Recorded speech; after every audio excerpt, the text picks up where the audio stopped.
usah kau tangisi.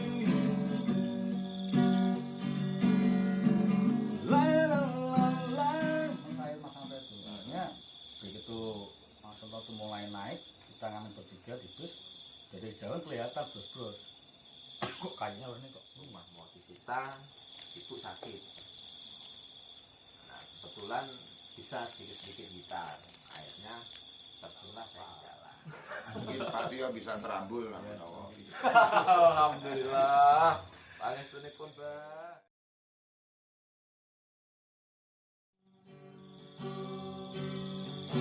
Sudah pada lupa. Ya, Lupa.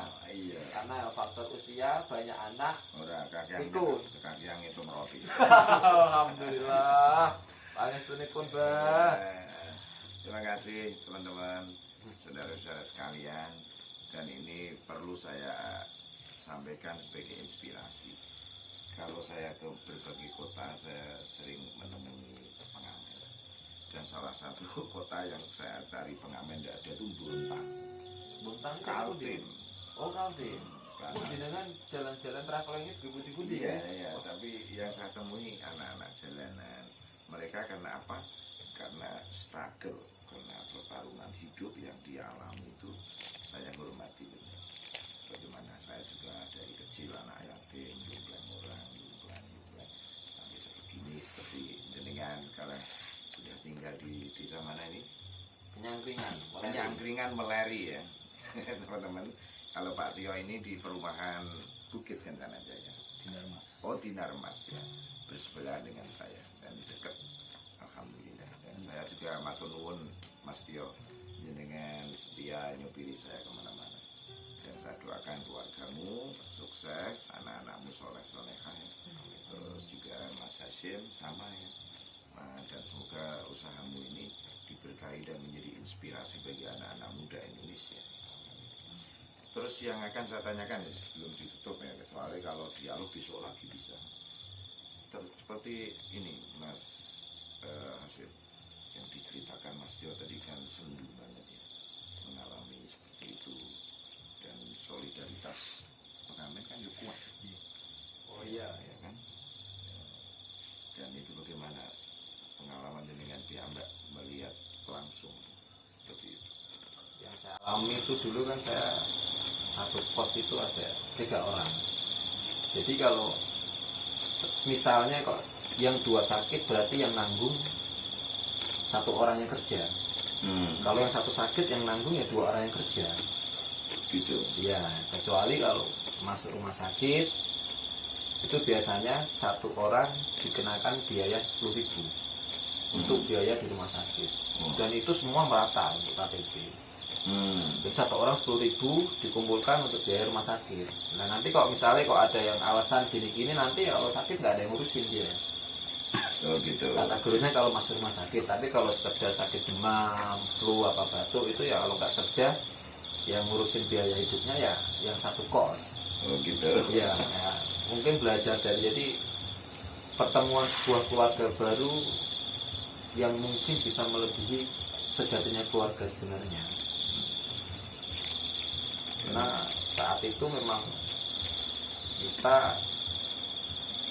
ya terkucilkan ya. Dimanapun kalau yang namanya kaum miskin kota itu wis ya, mohon maaf di masyarakat tetap hanya segelintir orang yang mampu menerima. Tapi menurut saya bukan miskin Mas Hashim ya. Dianugerahi yang kekayaan hati ya. Karena ilmu bertahan kan tidak gampang. Oh iya. Ya, di situ saya melihat bahwa orang yang punya singgasana luka itu menurut saya malah saya memandang Tuhan bermahkota di hatinya. Sehingga saya tidak aneh kalau suka bersembunyi menemui orang-orang fakir, orang miskin, orang jalanan. Karena Nabi sendiri dalam hadis suci menyatakan, carilah aku deh Tuhan di hati orang-orang yang sedang hancur hatinya. Cara mendekati Tuhan bagi saya seperti itu. Ya, itulah sebenarnya yang menarik saya untuk waktu itu penasaran Panjenengan. Okay. Jadi sebelum saya Panjenengan itu saya sudah beberapa kali ketemu sama teman-teman saya budayawan, sastrawan, termasuk mungkin beliau sempat ikut jenengan Kelana. Iya, Kelana Siwi. Kelana Siwi. Jadi, saya dengar cerita jenengan tuh sebelum jauh-jauh tahun itu udah dengar dari Mas Kelana Siwi waktu itu. Yang beliau istilahnya apa ya, kagumi dari jenengan itu ya tidak ada perbedaan kasta, sama. Iya. Berdiri sama tinggi, duduk sama rendah. Itu ya karena pengalaman hidup saya sendiri seperti itu kan Hashim. Jadi saya lebih nyaman seperti ini, kumpul, kemudian bagaimana ya derita orang-orang itu saya hadirkan gitu. Saya kalau di kota itu Mas Tio tidak suka melihat gedung-gedung. Yang saya suka melihat kemegahan hati anak-anak jalanan, anak orang-orang yang mampu bertahan hidup. Ya, itu yang jadi saya sendiri menyimpulkan banyak orang-orang besar tapi kerdil hatinya, tapi banyak orang-orang kecil besar dan megah hatinya. Dan saya berharap semoga para pemimpin di negara kita mempunyai keruhanian seperti jenengan. Iya, amin. Saya memang menangis seperti itu. Saya seandainya boleh menangis itu bukan menangis apa ya, duka lara karena pukulan, tapi saya disaksikan oleh Allah melihat orang-orang yang dalam strata hidup mungkin banyak yang kelasnya sudah putus asa, tapi mereka punya harapan, mereka punya keluarga, mereka punya cinta di masing-masing wilayahnya sendiri.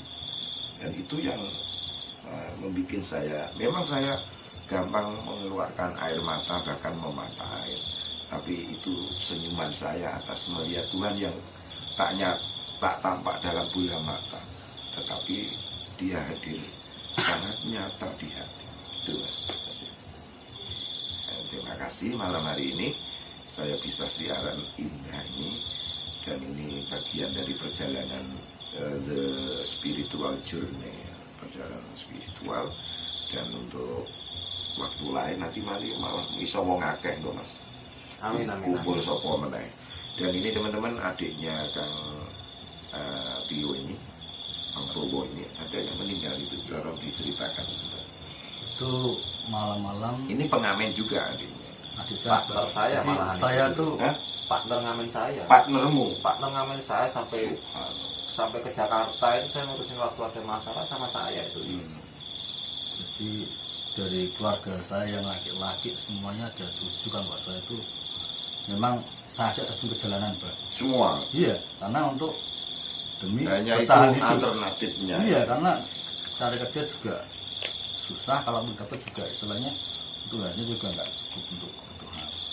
Akhirnya saya ajak kakak saya, adik saya ajak nama di jalanan semua. Nah, mereka akhirnya bisa berkembang sendiri, bahkan adik saya tuh main gitarnya malah bagus dari saya. Lebih. Ya, akhirnya ya alhamdulillah adik saya tuh temannya banyak. Karena penjelajah gitu ya. Ya, begitu. Ribuan yang melayat ya. Iya, bahkan sampai bikin kotak amal itu di lampu merah. Biasanya kan untuk musibah bencana. Itu untuk kematian adik saya. Di share di Facebook, di saya sampai ikut apa ya, di hati itu rasanya tuh kok sampai segininya ya. Padahal adik saya itu Solidaritas tadi. iya. Itu meninggalnya gara-gara malam itu ngelilir, kayak ada yang manggil dari bawah. Kan tidurnya di kos-kosan di Jogja itu Pak, di lantai 2. Dia ada yang manggil. Seperti ya di perikanan kan yang belum jadi tuh dulu Mas. Oh iya. Kan kalau jadi Pak ya boleh, nanti ora itu. Paling bangunan gedung di perikanan ini belum jadi, belum sempurna kali. Ini mungkin seperti itu Mas. Mungkin. Terus Terus dia keluar nengok ke bawah gini, kan dia lampunya gondrong Pak, karena gimbal gitu. Kok nggak ada orangnya yang manggil, dia kembali lagi ke tempat tidur nyantai. Terus dia manggil lagi, terus dia nengok lagi ke bawah gini, akhirnya gimbal ke bawah jatuh, kepalanya tuh pas di sembungan gini. Akhirnya ya masuk ke rumah sakit. Dia apa namanya letak rumah sakitnya di situ bisa juga. semoga padang kubur, sumber kubur, nikmat kubur. Dan ini doa kami semua dan kepada para pengamen di seluruh Indonesia ya. Kalau saya menyapa di traffic light, di Banjul, di mana kadang saya ketemu anak-anak rombongan di door to door juga saya berhentikan, tolong nyanyikan aku sebentar. Kadang-kadang di Simpang 5 sebelum dibangun ini kan, iya.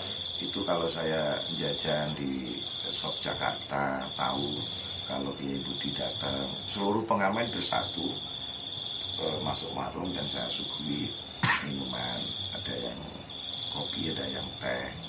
Mereka bilang begini, Kiai Budi, karena engkau datang di Simpang 5, kami akan suguhi Kiai Budi sebagaimana lagu yang Kiai Budi sukai, yakni Keramat. Jadi saya kadang makan di Simpang 5 kalau pas mereka datang itu bercampur dengan air mata, karena ya nyanyi Keramat itu soal emak deh ya. Ya soal emak. Dan ini tanpa menghilangkan peranan ayah, ini siaran ini Mas ditutup lagu ayah itu dengan tingkat improv ya. Dan teman-teman setelah lagu ini nanti saya tutup, dan silahkan like dan komen atau share dan subscribe ke Kiai Budi Channel untuk saling tegur sapa di dalam berbagi cerita ya.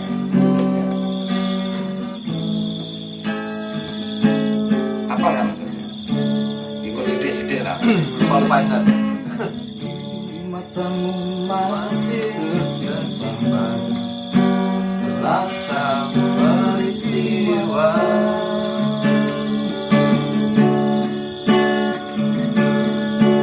benturan dan hempasan terpaan di keningmu.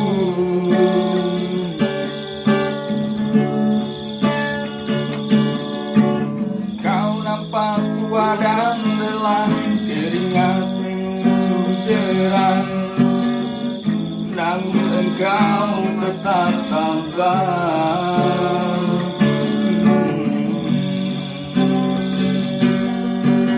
Meski nafasmu kadang tersengal, memikul bebannya semakin sayang, kau tetap bertahan.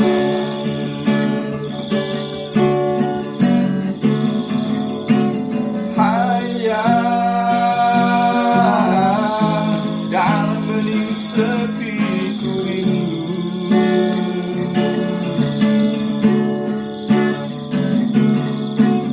untuk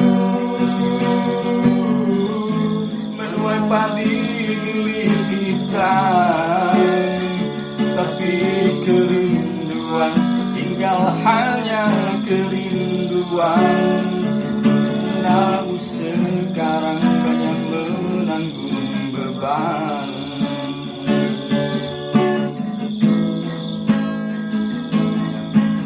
Engkau telah mengerti hitam merah jalan ini,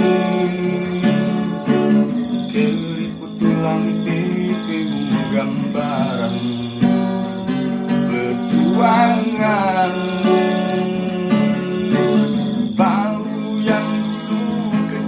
Tegan terbakar matahari, kini kurus dan terbungkus.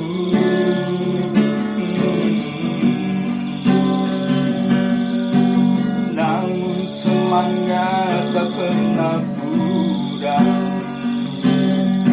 meski langkahmu kadang gemetar, kau tetap setia.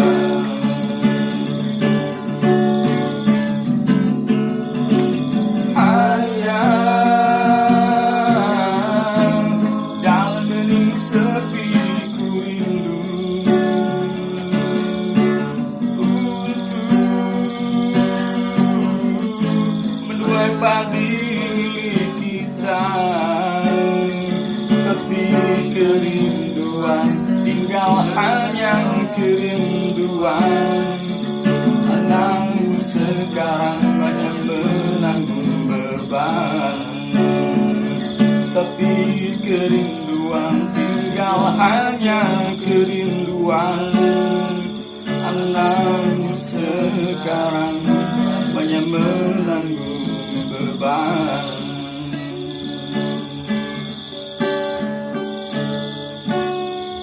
Teman-teman, lagu ini membayang saya sendiri karena jadi saya kecil saya ditinggal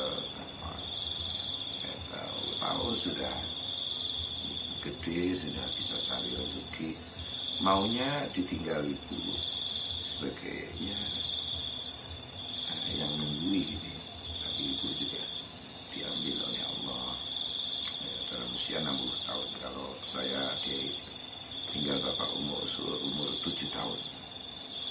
Kalau Mas ditinggal bapak Dari kelas 3 SD Pak. Ditinggalnya itu bukan karena kalau saya kelas 2 SD. Jadi 3 SD. Jadi itu bukan ditinggal meninggal Pak ya. Itu problemnya orang tua. Jadi ibu saya merasa nggak tahu sakit hati atau gimana. Itu saya masih ingat betul. Saya masih mainan kelereng jam 3 sore. Ibu saya kan usahanya kan jualan alat-alat perabotan rumah tangga. Itu di Tempo. Beliau pamitan. Ibu tak nagihi dulu. Ibu, saya pikir itu cuma nagihin biasa nanti pulang lagi. Ya tanya selama 16 tahun baru pulang. Saya sudah punya anak anjing itu baru umur 3 bulan. Iya. Jadi saya tuh tiap malam dalam waktu sebelum saya nangis terus ibuku di mana sampai saya sudah dewasa, sampai saya sudah punya anak pun nikah pun ibuku di mana sampai berpikir apa itu saya tuh masih hidup. Bahkan saya minta sama Allah, ya Allah kalau memang ibu saya sudah engkau ambil dimanapun berada, saya mohon tempatlah beliau di sisimu dengan tenang. Dan ternyata dari tetangga saya itu bantu nyari sampai tanya ke orang pinter. Padahal kita nggak minta tolong, tapi mereka begitu sama keluarga saya itu kayak keluarga sendiri. Karena biasa juga situ juga sama orang warga tetangga itu pada senang gitu. Hanya alhamdulillah pas anak saya pertama itu umur 3 bulan, saya kondisi masih ngamen di depan si Ratu. Itu pangkalan saya di situ selain pasar 2. Nah, anak ngamen yang dari Temanggung ya tidurnya juga di rumah saya. Jadi rumah saya itu tempat transit para pengamen. Bahkan setiap malam itu 16 pengamen dari Temanggung, dari Jakarta, dari Surabaya, dari Jogja, dari Solo, dari mana di rumah saya semua. Sampai tetangga ngomong, itu rumahnya Bowo itu kok banyak tuh anak pengamen. Saya coba yang penting teman-teman tidak mengganggu warga. Nah, akhirnya saya dikabari sama teman saya yang dari Temanggung itu, Mas Bowo, ibu jenengan pangsul. Ibu sing di, lah kan bude saya kan sudah saya panggil ibu. Ibu sing Surabaya apa sing anu, Bu Yayu? Bu Yayu Mas. Saya berpikir gak percaya, Bah. Karena saya dalam hati saya tuh saya berpikiran itu sudah gak ada. Dalam arti gak ada itu sudah meninggal karena udah 16 tahun gak pulang-pulang. Di mana pun saya gak. Pertamanya piye ini? Ya, pertamanya kan karena mungkin masalah. Ya ndak, pertemuanmu dengan ibumu ki suasananya itu Mas ya. Terusan saya langsung pulang sama ngajak istri sama anak saya kecil ngaji itu. Begitu pulang ya kita langsung salaman, cium, ya sama-sama nangis. Jadi kita kayak gimana ya, sudah selama 16 tahun nggak pernah ketemu. Cuman kalau saya nangisnya ya sekedar mata itu berlari, nggak sampai berlebihan karena saya masih bisa menahan. Tapi di balik itu saya sebenarnya ketika di kamar sendirian ini air mata nggak habis. Jadi ya saya sekarang ikut siapa itu?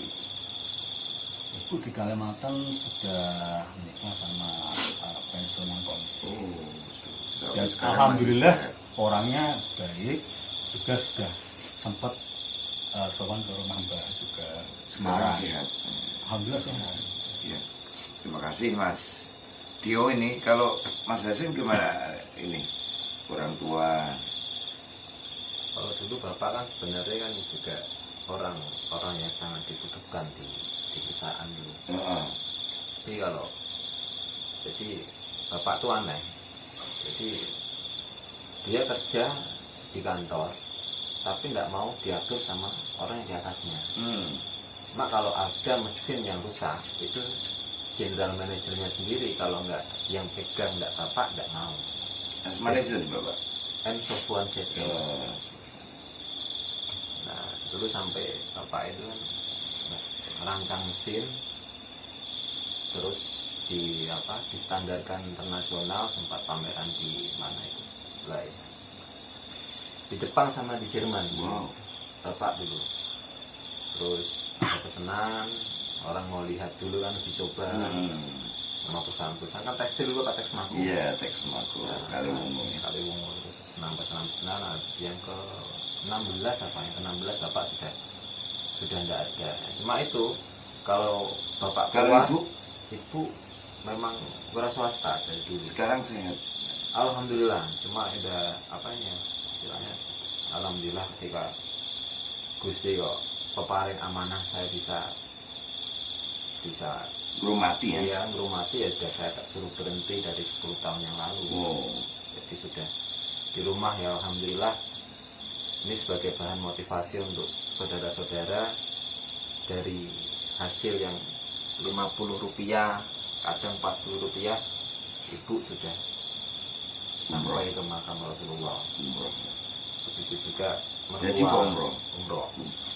Kelamaan kalau haji kan. Iya, menantinya seperti mertua saya juga sudah tiada karena saya menanti kok 19. Nah iya, makanya itu kan. Selek kan dulu kan ibu pernah bilang, "Nang, sekarang awakmu jadi ibu deh, ndang-ndang pengen silaturahmi ziarah nih makamnya Rasulullah." Oh iya Bu. Alhamdulillah ya.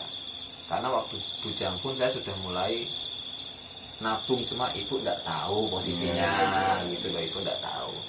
Begitu ibu bilang seperti itu, saya bilang sama adik, kebetulan adik kan dekat dengan Gus Alam. Nah, melalui Gus Alam. Melalui Gus Alam ya, terus bilang sama adik rembukan 2 bulan ibu berangkat. Alhamdulillah.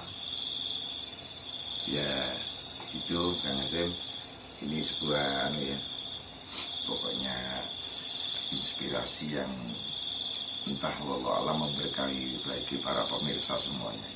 Semoga penjenengan yang melihat, yang menyaksikan siaran ini memperoleh percikan api cinta seperti ini. Amin. Amin ya rabbal alamin. Sekian dulu ini Kang Hasim ya. Ya Kang Tio, terima kasih, dan selalu kita membangun kebersamaan dan stimulan selawase gitu ya. Sekian dan sampai ketemu ya. Wallahul muwaffiq ila aqwamit thoriq. Assalamualaikum warahmatullahi wabarakatuh. Waalaikumsalam.